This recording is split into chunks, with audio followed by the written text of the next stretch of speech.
Recording in progress.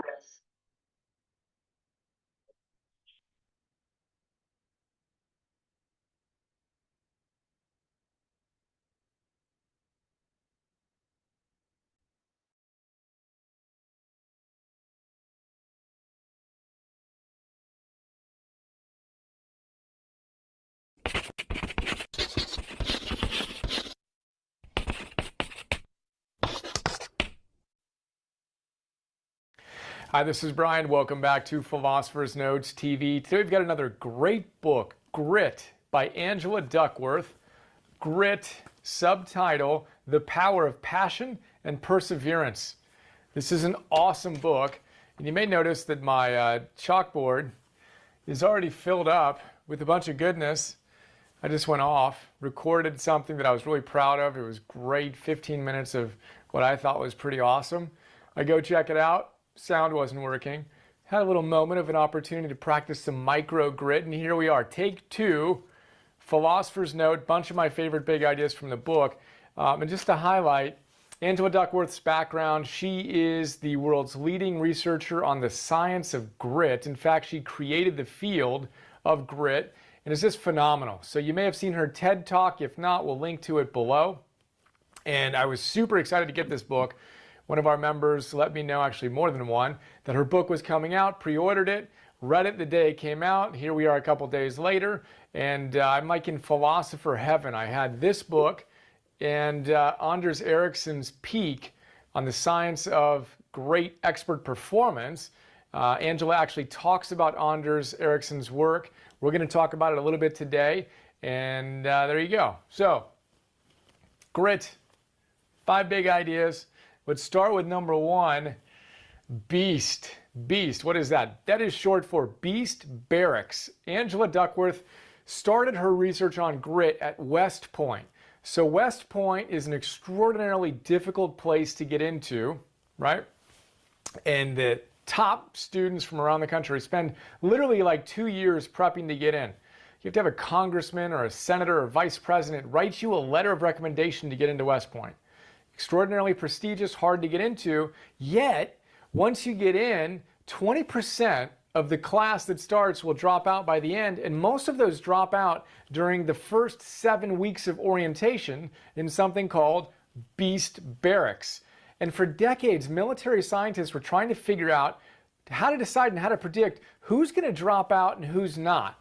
They have something called a whole candidate score, which looked at the GPA, the SAT, their athletic and leadership experience, stuff like that. Whole candidate score. It didn't predict who made it through Beast Barracks. In comes Angela. She creates a survey, a grit survey score is generated from this little survey, right, that measures your level of grit. She asks very simple questions on passion and perseverance, which we're going to come back to a lot today, which are the 2 facets of grit. Things like, do you tend to move through setbacks? Tough things happen and you move through it. Is that like you or not like you? Are you passionate about stuff but then get excited and then kind of drop it after a while, right? Is that like you or not like you? Depending on your answers to these questions and the test that she has in the book, there's only 10 questions, but it will create a grit score. And that grit score that these West Point cadets took predicted who would make it through the Beast Barracks with crazy, astounding levels of predictive value. Nothing else they had done in the decades before would predict the way that her grit scale would predict. It turns out that grit predicts a lot of the things that we want to see in our lives. It is the secret sauce of creating a great life and achieving our potential. So that's the basic idea of our first big idea behind grit. Passion plus perseverance. Let's look a little more about how we cultivate our grit. Angela tells us there are 2 variables, talent and effort, but she tells us, look, effort counts twice. In the equation, all other things equal, right? So let's take out luck and good teachers, which are both very important. But here we're talking about the psychology of achievement, what's going on in your mind and how you're behaving that leads to great outcomes. It says there's really only 2 variables, right? You have talent and you have effort. And she says that talent is basically your ability to create deeper skills, right? So you have a certain level of talent. When you put in effort, you can get better at something, right? That's the basic idea of talent. It matters, right? Different people have different levels of talent. But it's only when you have talent that's matched with effort that you create skills. Raw talent isn't going to do it. You got to put in the effort to create skills. And then once you have skills from this effort times talent, you take those skills and you put in more work, you put in more effort, and then you have achievement. If you notice, effort counts twice. Effort shows up in both parts of the equation, in the skill development and then in the skill application, so you're actually productive and you achieve great things in life. Now that's exciting because we have control over the amount of effort that we put in. Gritty people put in a ton of effort over an extended period of time. Next big idea, gritty passion. There's a difference between the type of passion that you can have for things you're excited about. Angela starts by saying, look, gritty people who endure with passion and perseverance on a goal that's important to them over an extended period of time, they love what they do. You're not going to find any gritty people that are like, no, I hate what I do. It sucks. If that's your attitude, and you're only doing it because you have to do it, there's no intrinsic motivation, there's no way you're going to have the grit to persevere passionately over an extended period of time, right? You may show up and do a decent work, but you're not going to do great work. So love is extraordinarily important, but it's not any kind of love. She says that our passion, we don't want it to be like fireworks, where you get fired up about something, you do it for a while, and then you kind of get bored and you go do something else. And you get fired up, you do that for a while, and then you go tiptoe to something else, fire it up, and then you go do something else. That's not the kind of passion we're talking about. She says it's passion that endures. It's more like a compass that points the direction than a firework display that goes off in beautiful awesomeness, but then it kind of fades away, right? We want a passion that guides our lives. And she talks about it in very similar ways that Gary Keller talks about it in The One Thing. What's your ultimate concern? She talks about. You need to have an ultimate concern that's your compass, that you're passionate about, you're willing to give your life to, and you're willing to structure your entire life around. She shares some extraordinary examples that echo the wisdom that Mihai Csikszentmihalyi shares in his great book, Creativity. When you discover this passion, right, then you need to protect it and you need to go all in on it. In Purpose 101, we talked about black hole focus. You're all in, your entire life. And all your little minor goals are supporting that big ultimate concern, that compass of yours that you're most passionate about. That's our third big idea. The fourth big idea is growing grit. So Angela tells us that we can grow grit from the inside out, right? And grit can be grown from the outside in. Outside in is stuff like parenting, which we'll talk about in a moment, cultures in which we live, sports teams, stuff like that. And then we also obviously grow it from the inside out. 4 psychological assets that she talks about that are important that she's found in gritty individuals. Here they are. The first one is interest, which we just talked about. You need to have a passionate interest in something that truly fires you up over a sustainable period of time. And then you need to practice. That interest isn't enough. You've got to actually practice deliberately, Anders Ericsson peak style. Check out the episode on that. We'll link to that below for how to do that. You need to stretch out of your comfort zone, right? And be willing to extend yourself to do great stuff. And then the third psychological asset is purpose. So if you want to have deep passion, you need to connect what you love to do with what you're committed to giving to the world. So it's got to be about more than just you. You got to bring service into the equation. That's the essence of purpose. And then our fourth psychological asset is hope. Hope. We've talked about this a lot lately. Shane Lopez's Making Hope Happen on the Science of Hope.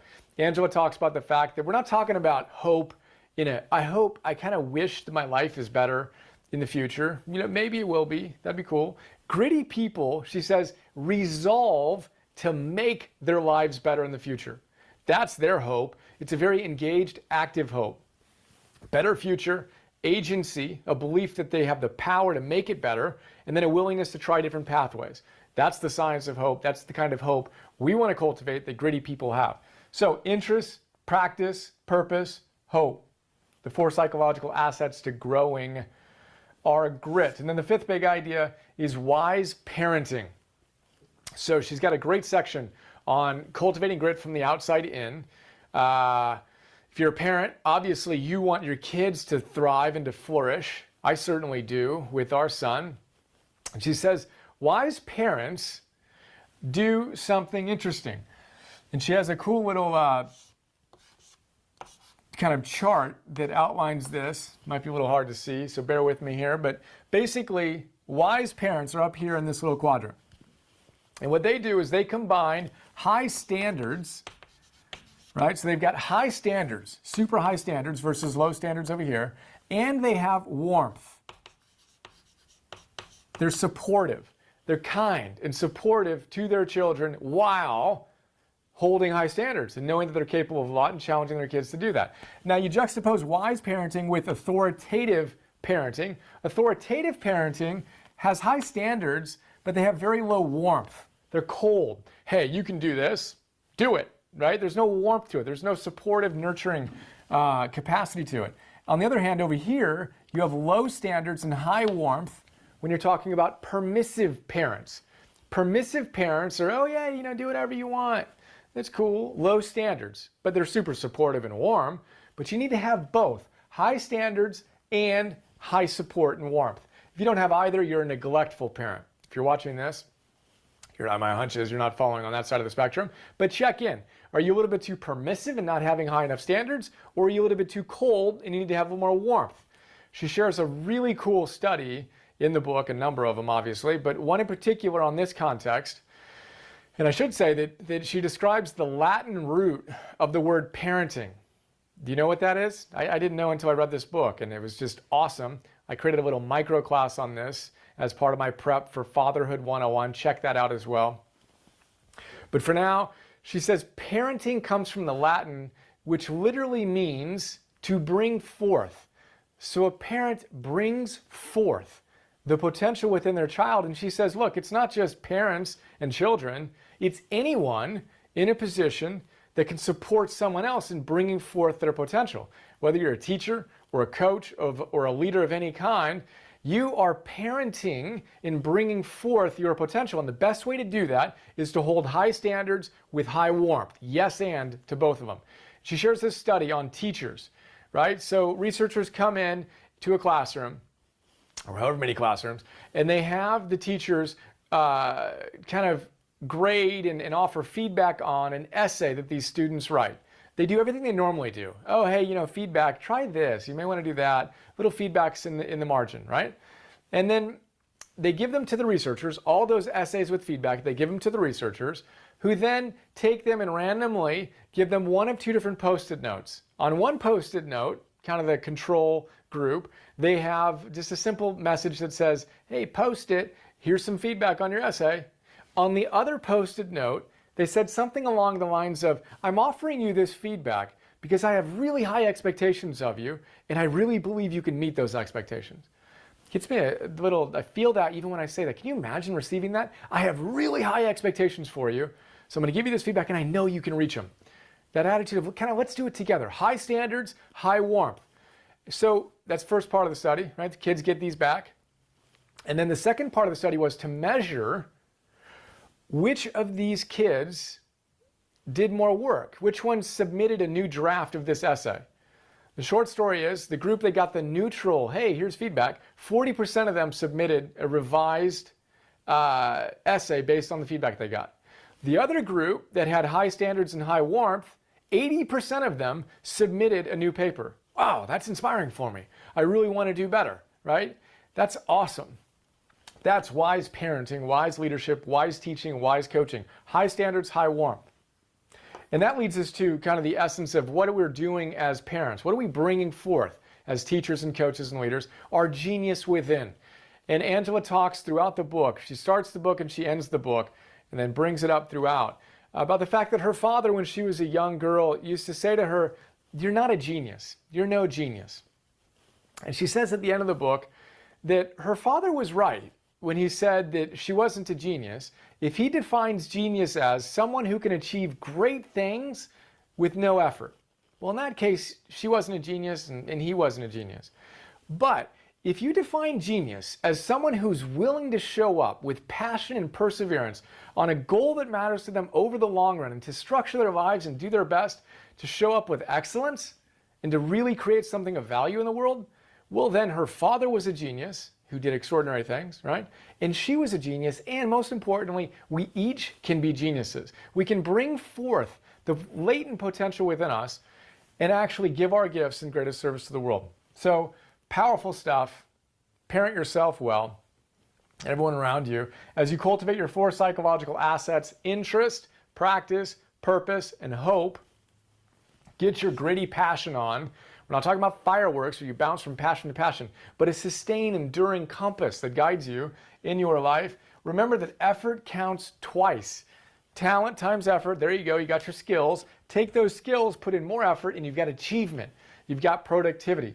Effort counts twice. It's within our control. Gritty people show up, they persevere, they work hard. And then we had that beast, barracks. And remember that grit is an extraordinary predictor of all the things you want to achieve in your life. Thank you, Angela, for a great book. I highly recommend it. As I said, this is my favorite book of 2016 at this point. Super inspiring, practical. If you are interested in optimizing and actualizing, I think it's a must read. Check it out. What was your favorite big idea? What jumped out and landed for you?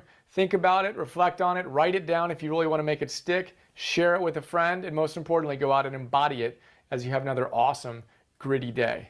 See ya. Awesome, everybody. I hope you guys like that. I actually read the book in 2016. The notes put together really pulled the book together for me because there was a lot of information in there, and some of these principles got lost on me when I read it. So when I saw this video, it actually pulled a lot of things together for me. There's a lot of things in here that are relevant to the real estate community. So the Beast Barracks thing, that to me is very similar to the real estate world, because most of the agents in real estate actually don't do anything and they fall out. Within the first 5 years, I think most agents actually fall out of the business. And it's a very simple reason why, and we're going to get into that here in a second. The effort counts twice part is very interesting to me. Talent plus effort equals skill, which then equals achievement. What that means when it comes to the real estate world, no, it doesn't matter how talented you are, it doesn't matter how intelligent you are. Neither one of those things are a factor when it comes to success in real estate. I can probably ask every one of you, what do you need to do to become successful in real estate? And everybody will probably give me a similar answer. And one of those answers is something to the effect of you have to talk to more people. You have to have more conversations with more people, more real estate conversations with people. That is really the key. It doesn't take a lot of skill or talent or intelligence to do that.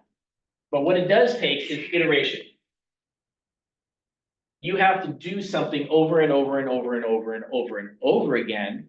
When I sit down and I coach with agents, the number one thing that I see that's not happening, that is a determining factor in their success, is the amount of conversations they're actually having and their willingness to have more conversations. Most agents that are not where they need to be put standards and boundaries on what they're willing to do and willing not to do. Like people like, I see this in social media on Facebook real estate groups all the time. What's your number one sort? Actually, one I just saw, it said, for agents making $100,000 to $200,000 a year, what's your number one source for business? Not including open houses. They're like, so essentially they're saying, I'm willing to do anything else but open houses. And if you start putting all these standards on your business, like, I'm not going to do this, I'm not going to do this, I'm not going to do this, I'm not going to do this, but I'll do this and I'll do this, you're actually limiting your iteration on what you can actually do. But at the end of the day, it's conversations, and it's how many of those are you having a day. And then that bleeds right into the passion part of it, which is, what do you need to do more of, and what is your level of intensity? Intensity and passion are very similar in nature. So what is your level of intensity? If I tracked your business and what you do on a daily basis, in 15-minute increments from Monday through Friday, what would that look like? What would your intensity and your passion, where would that come into play? Are you just kind of meandering, or are you actually out there trying to get after it, making phone calls, talking to as many people as you possibly can within the window that you are allowed to do that? You really have to pay attention to your level of intensity and your passion. I think that comes from, like, what's your goal? There's a lot of agents that I coach with, they create a goal that is so high that they don't even believe it's achievable. So that actually takes away from their level of effort and what they're willing to do, because they don't think they're going to hit that goal anyways. And I know the quote, like, shoot for the moon, land among the stars. I get that. But the problem is that if most agents, that if you don't think you'll ever make it to the moon, that you're not even going to try. You're not even going to put the effort forward. But the difference is that if you aim high and you hit in the middle, if you aim low, you're gonna hit low. So you have to actually create a goal that is powerful enough to make you get up in the morning. What's gonna make you get up in the morning and get after it, especially when you're part of a company that has massive success all around it? And one of the things that we try to do here in the office on a daily basis is create success for you to show what is possible. So right now, if you want to make somewhere around $150,000 to $200,000 in your first 12 months in real estate, we've had somebody do that. We had an agent make $189,000 in their first 12 months. So if you are not in your first 12 months, you have more of an opportunity to do $150,000 to $200,000. But it comes back to passion and iteration. But when we go back to the three-step process, which this all leads back to the three-step process. And I tried to make this super simple for everybody. So step one is foundation. And the 1A of step one is mindset, which is what we're talking about. I need you to believe you can actually do it. What do you actually believe you can do? That is really the important part.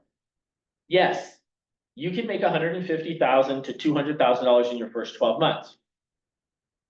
But is that believable to you? Do you think that's actually possible for you? If it's not, that's fine.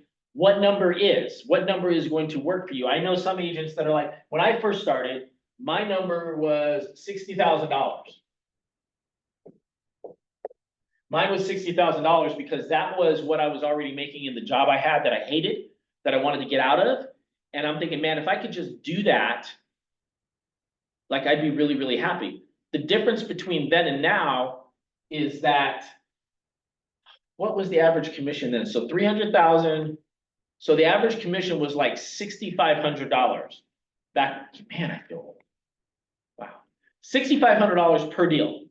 So I would have needed like 10 deals to like hit my number after expenses and everything. So today, $60,000 on average is like 2 deals in this market. So if you really look, 5 deals is going to get you over 100K. So that's not even a deal a month. That's less than a deal every other month.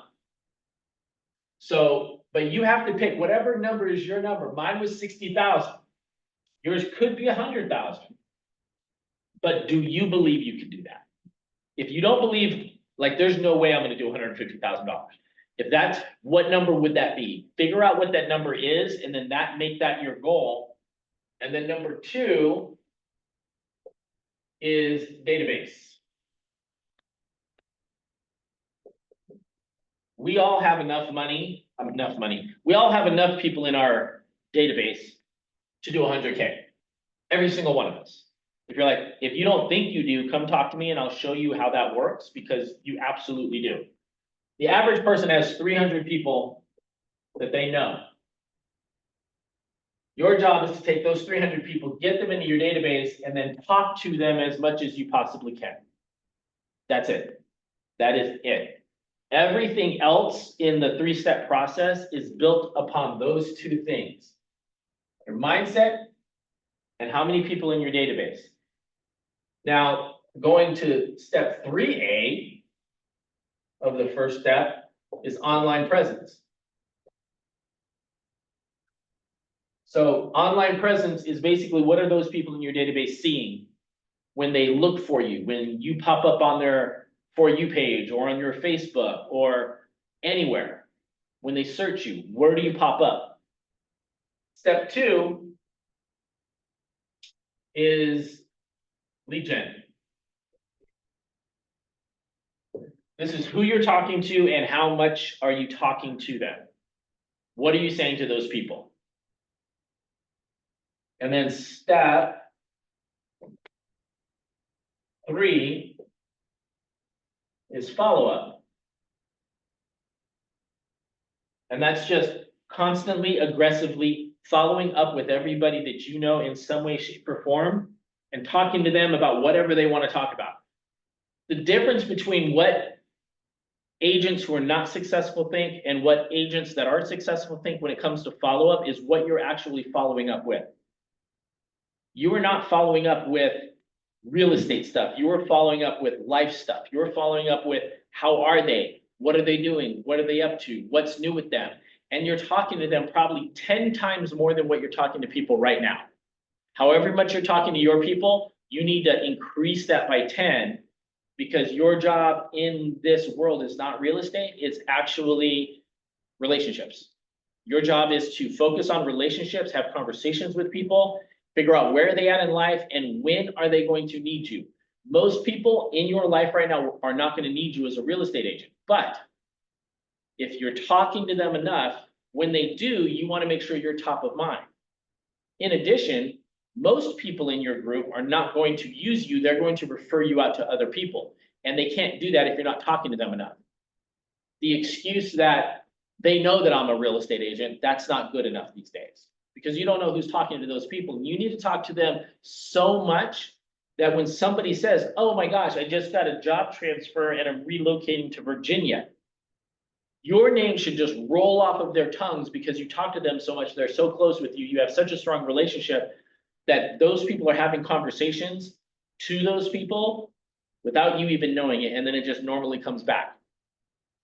And if you're doing it enough, you're not going to have a lot of gaps in your business. I was talking to another agent last week where the business world is changing in real estate. Contracts are changing, the market's changing, a lot of things are changing.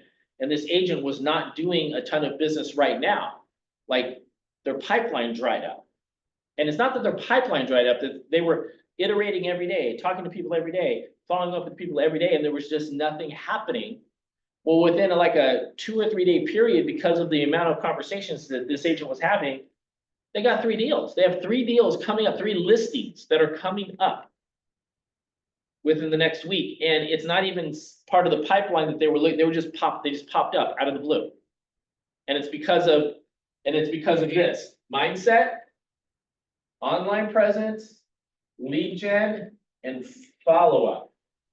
One of the deals was somebody that bought something before and now they have to sell it within, it's been like 2 or 3 years. They bought it and now they got to sell it again. Just out of the blue came up. And that's because they're constantly talking to this person and having these conversations. So the real estate business right now is not super complicated. Your business is going to be as successful as you are in talking to the people that you know. If, let's say, you have no business right now, how many people are you talking to on a daily basis? How many people do you need to talk to get where you need to go? So you need to look at what that number is and like at minimum, pick up the phone and talk to 10 people today. I don't care who they are. Talk to 10 people today. Tomorrow, talk to 10 different people. Next day after that, talk to 10 different people. Just 10, it's 10. It's not a crazy number. If you're not comfortable doing that and it feels very difficult, if you start and you keep going, you're going to create a friction to where it will become easier in time. But you have to be patient with yourself and there's a process, but you have to put your toe in the water and you have to get in at some point. So be patient with yourself. All right, any questions or anything before we wrap this up? I appreciate your time on a Friday. I know we're all getting ready for a really cool weekend. It's mine and Tracy's anniversary this weekend. It's our anniversary weekend, so we're excited to get it started. Does anybody have any Happy questions? anniversary. Thank you, Essence. I appreciate that. Of course. Tracy's I got- What was that? like what you have mentioned about um the effort. I'm sorry. Hold on, I wrote it down. I wrote a lot down. The gritty passions. So you Yep. have to have like, yeah. And the effort counts 2 times, just keep putting in effort and going. And then Yep. talent times effort equals skills times effort equals achievement. And I agree. Yeah. So I'm gonna give everybody that's a newer agent, because I know a lot of newer agents are gonna see this. This is a good way to talk to people about being in real estate without talking to them about being in real estate. Go get business cards. Go get business cards, get them designed, get your color, get your logo, get all that stuff, put it on there, get business cards. Call your friends and say, hey, can I send you my business card, or can I send you a photo of my business card? I want to get your opinion on it to see what you think of it. I just kind of came up with the design myself and the colors. I'm not sure what I think of it, but I would love your opinion on it. Can I send you a photo? You can kind of give me some feedback. What do you think? Do that to all the people you know. You're not asking them for business, but now they have a photo of your business card. It's very easy. One of the hacks in real estate is that if you have a question, or if you have something, or you want to talk to somebody, the best way to approach somebody is to ask them an opinion. Everybody has an opinion, and everybody loves to give their opinion. That's why Yelp and feedback and all that stuff is so popular. Ask somebody their feedback. Be prepared to get feedback you don't like, but that's just information. But if you ask somebody what they think about something, you're going to get a pretty good response, and it engages in conversation. So, all right, guys, thank you so much for being here today. I hope everybody has a fantastic weekend, and I will see you bright and early on Monday morning. There's a moment when you say to yourself, it can't be done. At some point, everything's gonna go south on you. Then you're gonna say, this is it. This is how I end. Now you can either accept that, or you can get to work. You just begin. You do the math, you solve one problem, then you solve the next one. Instead of backing down, you push yourself forward into the unknown. Do you realize that every day you thought you wasn't gonna make it? Do you remember them days where you thought it was absolutely unbearable and you thought you wasn't gonna endure that one? Do you know that your survival rate for every last one of them bad days is 100%? You batting 1,000. You survived every hater. You survived all the evictions. You survived the firings. You survived all the tell you no, we ain't hiring. You survived all the trouble you ever been in. Your survival rate is 100%. You got to proactively prepare to catch yourselves. When you find yourself getting negative with people that you have allowed to push your buttons, when you find yourself becoming negative about what's happening to you and the circumstances that you're involved in. This belongs to you. This is yours. You're the captain, you're the master, you're the foreman, you're the general, you're the head. Don't give control of this to nobody. You're going to hit a wall. Everybody hits the wall. And that wall shocked some people. That wall knocked the life out of some people. That wall discouraged some people. The wall is painful. Some will choose to go back. But there's some small number who, when they hit that wall, they decide, wait a minute, I'm supposed to be over there. This person doesn't care about the pain because this person knows something. There's no gain without pain. So this person comes back anyhow, again and again and again. And if you keep on hitting that wall, here's what happens to you, that you will have an incredible breakthrough. And it's as if the universe says, let's help him out. I admire that kind of tenacity. Let's give her a hand. Let's send her assistance, send her resources. It will come out of nowhere. As you're working times with tears falling down your face, and you'll look back on the times and you will cherish those times. Whatever storm you found yourself in today, don't give up. And I know it hurts, and I know you don't want to take it anymore. Your dreams look like you're seeing them from underwater. But don't give up. You have not seen the best days of your life yet. But you have to start living your life in expectation. You have got to start expecting great things to happen for you in order for it to happen. If you live your life in expectations, that's what happens to you. If you live your life in despair, that's what happens to you. Say this to yourself every day. It's not over until I win. It's not over till I get through. It's not over till I get over. Not over till I get what I want. Door can't open today, look out. I'm gonna come back and take the hinges off. Ladies and gentlemen, that's how we must be. No guts, no glory. You've got to be willing to face rejection and no again and again and again. Defeat again and again and again. And every time life knocks you down, you jump up and say, it's not over until I win. It's not over. Oh, it's not over yet. Don't count me out yet. It's you, ladies and gentlemen. You've got to take personal responsibility to make it happen. Nobody's going to care more about your dream than you. No one is going to care more about you becoming diamond than you. If you want to make it happen, it's you. But you've got to take personal responsibility to make it happen. Thank you guys. Everybody have a great weekend.